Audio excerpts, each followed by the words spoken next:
Guyyaa akkam jirtu hordoftoota keenya odeeffannoo fi xiinxala keenya irraa keessatti dhimma araara Oromoo fi Amaaraa jechuun mootummaan afarsaa jiruu fi kabaja ayyaana qaammee giddugaleessa Oromiyaatti dubartootaan kabajamu irratti fuulleeffanna. Sagantaa keenya hunda hordofuu akka dandeessaniif chaanaalii keenya subscribe akka gootan hiriyoota keessaniifis akka qoodan gamanumaa isin yaadachiisaa gara bal'inaatti seenna. OBN fi dhaabbileen miidiyaalee mootummaa kanneen biroo akka gabaasaa jiranitti Oromoo fi Amaarri araaraaf mari'ataa jiru jedhamaa jira. Mariin kunis godina Wallagga Bahaa gandoota aanaalee afurii waldaangessanitti haala yeroo irratti xiyyeeffachuun yoo ta'u, marichi marii nageenyaa saba Oromoo fi Amaaraa waliin gaggeeffamu ta'uunsaa himameera. Oromoo fi Amaarri yoo wallole sabni tokkoo fi sabni biraa walloleera jedhamee araaraaf taa'uu danda'a. Uummanni fi uummanni yoo araaraaf taa'e araara keessatti dhugaa fudhachuu fi dhugaa kennuutu jira. Duuba ummata kamtuu balleessaa fudhatee dhugaa kenna kamtummoo dhugaa fudhata waan hin fakkaanne.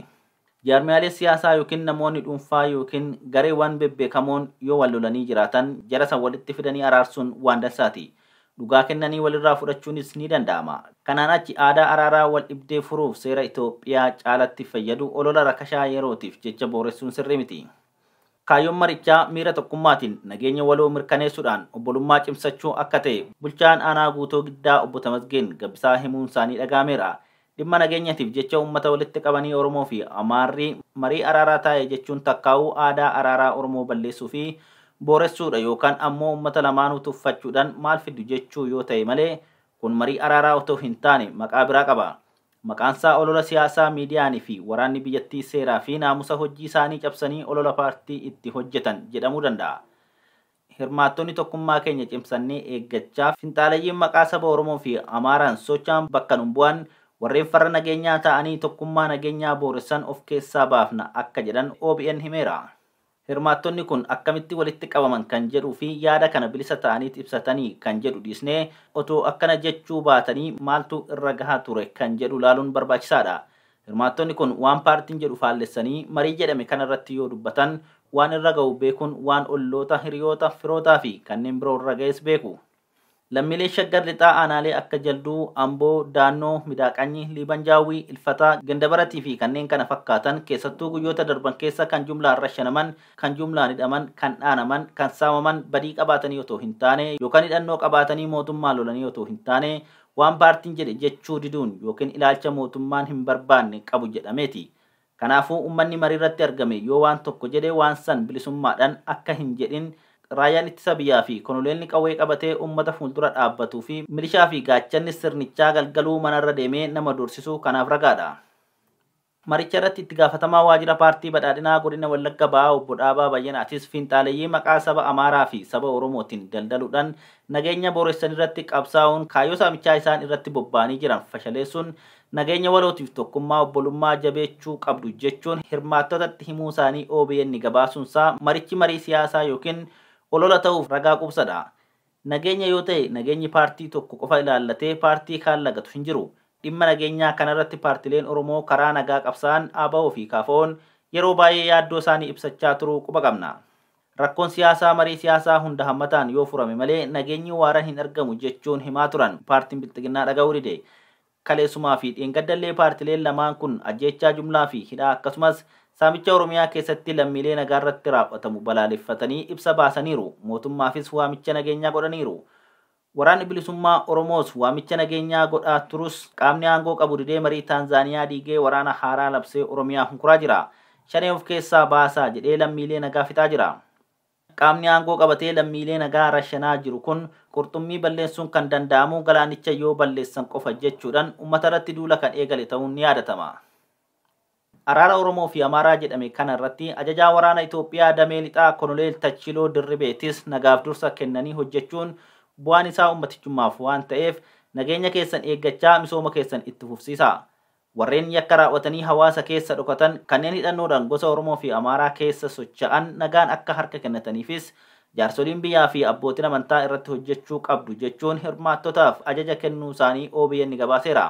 Harka kennachuu fi harka kennachiisuun dirree marii keessatti odoo hin taane dirree waraanatti akka ta'e konoleelli waan beekuuf itti himuun hin barbaachisu.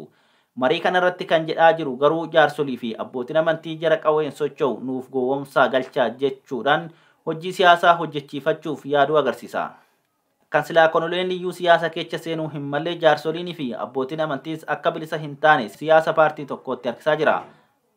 Rakkoon siyaasaa garee siyaasaa rakkoo walirraa qaban walitti fiduudhaan marii haqaatiin furama malee uummata cinquudhaan miti. Kolonelli Oromoo fi Amaara gosa jedhee ibsuudhaan tuffii saboota gurguddaa kanaaf qabu oduu dubbachuu baatee siyaasa irraa siqee ogummaa waraanaa qofarratti fuullefatee dansaa ture. Ajajaan kun itti fufuun biyyi Itoophiyaa ni diigamti warreen jedhanii fi maqaa gosaa fi amantaan warreen socho'an maqaa faannoon uummata Amaaraa fan dhaabbadhe jedhee kan isin gowwoomsee isin saamu hin dhagayinaa jechuun gaarii ta'ee waraana bilisummaa Oromoo Oromiyaa keessa kan socho'uuf akeeka mataasaa waan qabuuf hundee qabsoosaa waan ta'eef tarii boru yookiin mirgaan galaa yookiin mootummaa wajjin araara buusuu malu. Faannoon garuu Oromiyaa keessaa maal hojjeta jedhanii gaafachuun barbaachisaadha. Yeroo faannoo fi liyyuu hayiliin naannoo biraatirraa dhufee Oromiyaa lammiilee nagaa fixee lafa aanaa tokko ol qabatee waraanni ajajaa kanaan hoogganamu hoo maal hojjechaa ture jedhanii gaafachuun dansa. Finxaaleeyyii of keessaa baasatii nageenya waloo keessan kabachiisaa jedhan Koloneel Tachiloon nageenya uummataa kabachiisuun dirqama mootummaa ta'uu dagataniiti moo akka hin jenne ofiifuu waraana ajaju qaama hidhate kan uummatarraa eeguu qabu isaanuma ture. Ulaagaa gadi aanaan mootummaa tokko mootummaa jechisiisuun nageenya uummataa eeguu danda'udha. Kanan godhu taanaan mootummaan maaliif barbaachisere? Gabaabumatti miidiyaan maallaqa sabaatiin dhaabbatee fi gibira uummanni Oromiyaa kaffaluun bulu kun silaa meeshaa ololaa paartii tokkoo ta'uu hin malle. Raayyaan ittisa biyyaa dirqama heeran itti kennamerraa gadi bu'ee hojii kaadirummaa fi dabballummaa keessa seenee ofis tuffachiisee uummataa fi aadaa sabichaa rakkasiisuun hin malle. Ayyaanni qaammee Oromoo guyyaa kaleechaa haala bareedaa ta'een qeerroowwan magaalaa Bishooftuu fi hawaasa naannawa saniitiin kabajamee ooleera. Akkuma ayyaanota duudhaa hawaasaa biroo bu'uura isaa ganamaarraa dhiibamaa fi laaffataa deemaa kan ture ayyaanni qaammee Oromoo guyyaa kaleechaa hagayya 13 bara 2023 haala bareedaa ta'een magaalaa Bishooftuu fi naannawa sanaatti kabajamee ooluu jiraattoonni himaniiru. Ayyaanni qaammee Oromoo waggaatti yeroo tokko seensa baatii hagayyaatti kan kabajamu yoo ta'u ayyaanicha sabummaan kan kabaju ijoollee durbaa kan heerumtee mana hin godhatinidha. Ayyaana qaammee kanarratti jalbultiirraa jalqabuun qophiin adda addaa kan taasifamu yoo ta'u guyyaan jalbultii kun guyyaa buqqifataa jedhamuun beekama.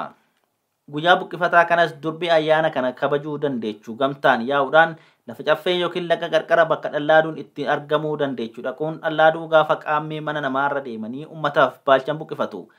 Dhallaaduu kana eega buqqifatanii boodas faaruu qaammee faarfachaa gamtumaan gara mana isaanii deebi'uun galgalaa shooshillaa hidhachuun bulu. Bariisaa immoo gamtumaan warra hangafaa yookiin warra ulfaan gosaa jirurraa eegaluun tartiiban daddarbaa jalqabuu jechuudha. Ayyaanni qaammee Oromoo guyyaa kaleechaa kabajamee oole kunis haaluma duudhaa hawaasichaatiin jaatanii isaa wal duraa duubaa eeguun kan kabajame ta'uun barameera. Dubarri akkuma seeratti bariin kaatee wal ga'uun daddarbaa kan eegalte yoo ta'u hawaasa magaalaa Bishooftuu jiru kan duudhaa hawaasichaan bulanii fi ayyaanicha kabajaniif ijoolleen dubraa mana isaanii dhaquun dhallaaduu daddarbaa ooluun barameera. Haaluma wal fakkaatuun aanaa Liiban Cuqqaalattis ayyaanni qaammee Oromoo karaa duudhaa isaa eeggateen bifa bareedaa ta'een kabajamee ooluun barameera. Ayyaana kanarratti qeerroowwanis argamuun dhiichisaa fi sirbaan kan dabalaa oolan yoo ta'u akkuma duudhaa ayyaanichaatti wadaajis dhungachaa ooluun barameera. Giddugalaa fi wiirtuu ayyaana irreechaa kan taate magaalaan Bishooftuu akkuma kana dura hambaa irreechaa qabattee turuun ayyaanni irreechaa Oromiyaa guututti akka babal'atuu fi Oromoo guutus akka mataan wal ga'u akkuma godhaa turte ammas ayyaana qaammee Oromoos bakka duudhaa ganamaatti deebisuuf carraaqqiin taasifamaa jiru haalaan abdachiisaa ta'uu hirmaattonni ayyaanichaa himaniiru. Haala amma jiruun ayyaanni qaammee Oromoo babal'atee lafa Oromoon jiru hundaa akka wal ga'u abdiin jiraachuun ibsameera. Ayyaana qaammee guyyaa kaleechaa magaalaa Bishooftutti kabajame kana irratti abbaan gadaa Tuulamaa Goobana Hoolaa fi jaarsoliin biyyaa kaleecha galgala kabaja ayyaanichaatiin booda waajjira gadaa Tuulamaatti argamuun ijoollee ayyaanicha kabajaa fi midhagsaa oolaniif eebba kennuu fi gammachuu isaanis ibsachuun dhaamsa isaanis dabarsaniiru. Galmi amantii waaqeffannaa duudhaa ganamaa magaalaa Bishooftus ayyaanichi nagaan haala bareedaa fi simboosaa eeggateen qarree fi qeerroon bareedee kabajamee ooluu ibsuun qaamolee milkaa'ina ayyaanichaaf ga'ee isaanii ba'an mara galateeffateera. Akkasumas miidiyaalee Oromoo ayyaanicha irratti argamuun uwwisa kennanis galmi amantii waaqeffannaa duudhaa ganamaa magaalaa Bishooftuu kun galateeffateera. Dhumarrattis haalli miidhagaan duudhaa ofii deebisuu fi ayyaana kanarratti mul'ate qindoominaan jabaatee gara fuulduraafis akka itti fufuuf galmichi dhaamsa isaa hawaasa Oromootiif dabarseera. Dhumarrattis manni maree bakka bu'oota Itoophiyaa kamarroo jaaffaa bara hojii lammaffaa isaatiin yaa'ii muddamaa tokkoffaatiin labsii muddamaa lakkoofsa 1299 bara 2015 sagalee caalmaan raggaasisee jedhe. Manni maree ministeerotaa akka lakkoofsa Habashaatti adoolessa 28 bara 2015 yaa'ii idilee 23ffaa taasiseen labsii muddamaa lakkoofsa 6 bara 2015 jedhu naannoo Amaaraatiif jedhee raggaasisee kan ture yoo ta'u, kunis bu'uura heera biyyattiin mana maree bakka bu'oota uummataatti dhiyaatee mirkanaa'uu qaba.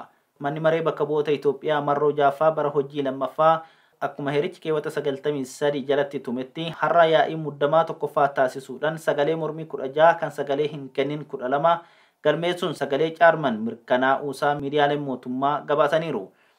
Labsiin muddamaa lakkoofsa 1299 bara 2015 jedhamee har'a mirkanaa'e kun sagalee caalmaa meeqaan akka darbe namni meeqa akka argame wanti beekame hin jiru.